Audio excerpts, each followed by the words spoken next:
Finally, a ceasefire in Syria, which came after US and Israel brokered it. However, the situation in Sweden remains volatile. The next report navigates through the situation in Syria in greater detail.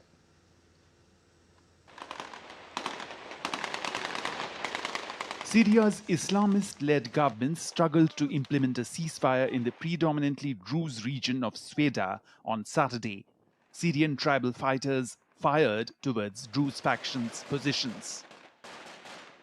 Bedouin fighters roamed the streets in Syria's Sweda region as the news of the ceasefire came. Video images from Sweda showed groups of armed Bedouin fighters on the streets with large plumes of smoke rising from several scorched buildings and audible bursts of gunfire.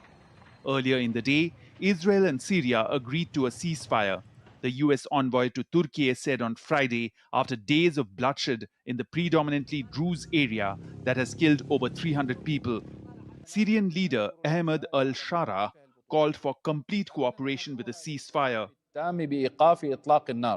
We thank the tribes for the heroic positions, but we call on them to fully commit to ceasing fire and complying with state orders. And everyone must understand that this moment requires unity of ranks and complete cooperation in order to overcome what we are all going through.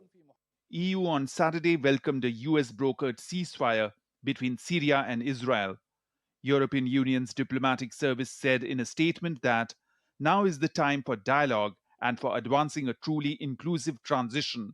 Syria's transitional authorities, together with local authorities, bear the responsibility to protect all Syrians without distinction.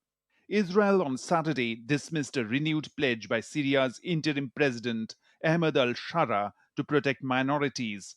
Foreign Minister Gideon Sa'ar wrote on X that, bottom line, in al-Shara's Syria, it is very dangerous to be a member of a minority, Kurd, Druze, Alawite, or Christian.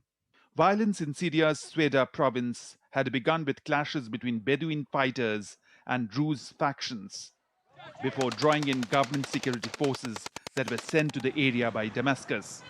Members of the Druze community in the Israeli-occupied Golan Heights gathered near the fence bordering Syrian territories on Saturday to protest and stand in solidarity with people killed in Syria's Sweda. Bureau Report, DD India.